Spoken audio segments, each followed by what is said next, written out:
downtown. Right when you feel like us now, over 60 miles per hour in downtown, Kevin. Just as I was about to walk back in the building, you can see the winds picking up here. We're safe inside this little covering here, little awning. You can see how the winds really downtown have picked up the past few moments. Sheets of rain coming through as well. This is probably the initial gust now coming through downtown. It's probably really the one that's going to start causing some power outages here in downtown. So again, you can see the wind really showing it here. Starting to really pick up here on South Floyd, Kevin. Okay, yeah, we could. I noticed that camera right as you're starting to come inside. So wind speeds of 60 miles per hour possible downtown. Now, according to our backyard, we'll keep that camera up there and watch those trees downtown. Gives us a great indication of what we're looking at. We're located right in the downtown area of Louisville. That's a pretty sturdy tree in the backyard there. When you see it kind of bending like that, we know we have at least 50 to 60 mile per hour winds. Again, additional cameras coming from around the studios. This is the outside parking lot here in Wade. Again, downtown Louisville with some very strong winds coming in. That's happening here. It's happening live right downtown as we continue to watch these storms track into the area. But we are not alone in Louisville of seeing the storms. They go all the way to the north, where we've mentioned the folks across portions of southern Indiana. You can hear listen at the rain and the wind from the backyard. And you can see that those winds are still picking up 30 to 40 miles an hour. Yeah, they're still picking up, Kevin. We're out here right now. We're hiding on against the wall here, so nothing tries to hit us, but they're really picking up. We're probably getting a couple of gusts a little bit over 60 at times here. And now you can hear the thunder. We're getting the lightning strikes now coming with the rain. Tell us, Brian, just a little bit of lightning. Are you seeing much lightning from out there? The first strike we just saw, and it was the first crack of thunder I've seen since I've been out here. So this is the first initial strike of lightning, and it was CG. It was probably ground lightning that I saw there in the distance. So it looks like the main core of the storm is just now crossing over the Ohio River, and now here on Floyd Street, Broadway, and downtown. And those of you east of here, heading toward the east end of the Waterston Expressway, heading to the Clifton area, to the Highlands, this storm is now pushing through your area as well. And you can see now we're seeing just those initial gusts around 40. But every once in a while you get that little gust about 55, 60 miles per hour coming through here, Kevin. And it's really that surge of air. I mean, it only takes it for a brief split second. You get that 50 mile per hour, 60 mile per hour wind hit, and that's when you can see those trees snap or power lines even tap. Brian, why don't you come back in? We're taking some power flashes downtown. We can certainly see what's happening outside with those winds increasing, and I think we've just taken a power hit at the station. Our studio lights have gone out. Now they're coming back on, so we're back with you.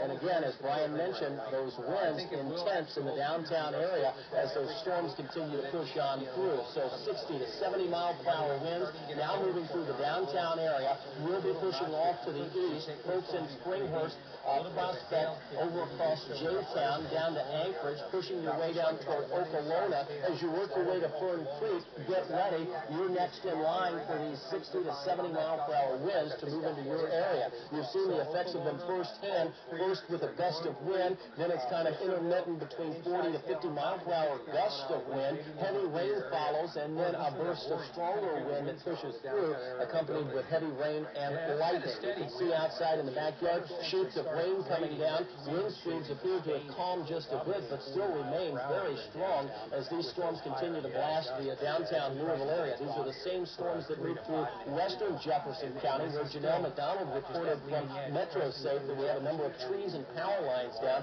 That in turn has led to a number of power outages.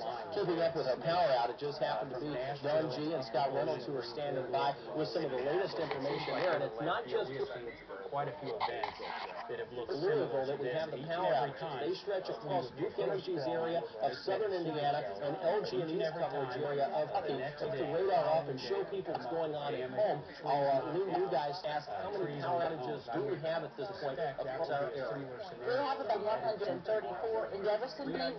Hindish holding at about 1,800 in Muhlenberg at about 500. Kevin, I'm just sitting now a new number from Duke Energy on the iPad here, 51,412. And as we're looking for big counties, Monroe, 16,600 plus. And again, Bartholomew, almost 5,000 outages. Vigo, 14,500.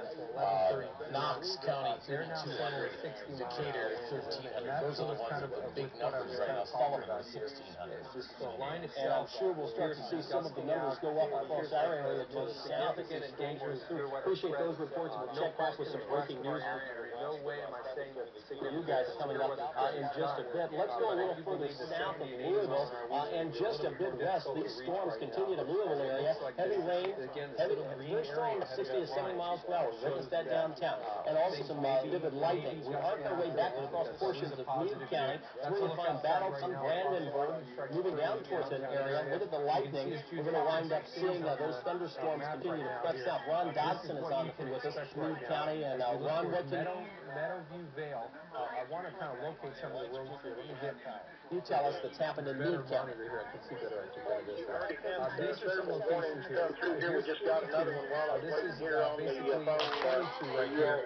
Shelbyville Road there. I understand this next one's moving through at 135 miles an hour. Wow, that's incredible. And then Taylorsville They're starting to move that fast. I don't think that would be accurate information. By the Weather Service, all I can tell you, they were across my major, and they were across the computer. So it was moving at 135 miles an hour.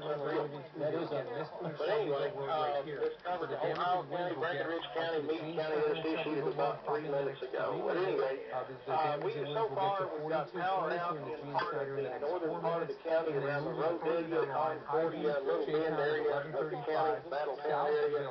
Also in the southern end of the county around Flaherty, we've got reports of power outages. I'll show you there. We've had hail up to probably nickel size here and winds 65, 70 miles an hour in those different locations.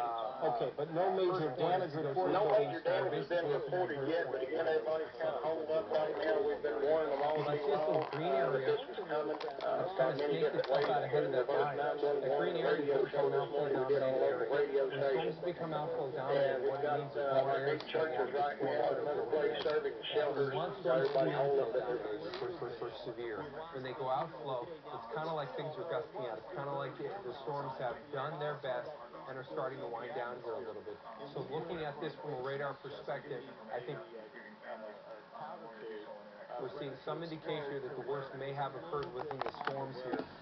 And I'm encouraging them to stay there till this all gets passed.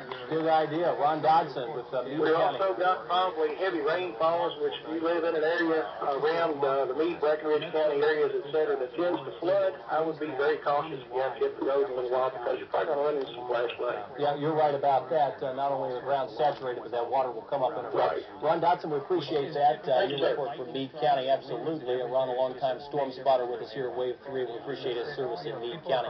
All right, Andy, what do you have coming up, the latest there? I was looking, it seems like we have trees down. I know our newsroom is reporting some trees down.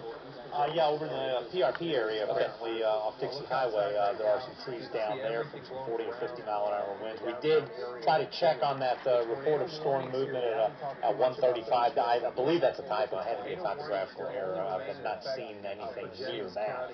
I believe the height of the storm is moving 55 to 60 miles per hour. We seem to be moving a little bit slower right now. We've got very heavy rain now in the metro area. We've got a long list of severe thunderstorm warnings that cover just about all of our counties now in Kentucky, and still a handful of counties along and east of I-65 in Indiana.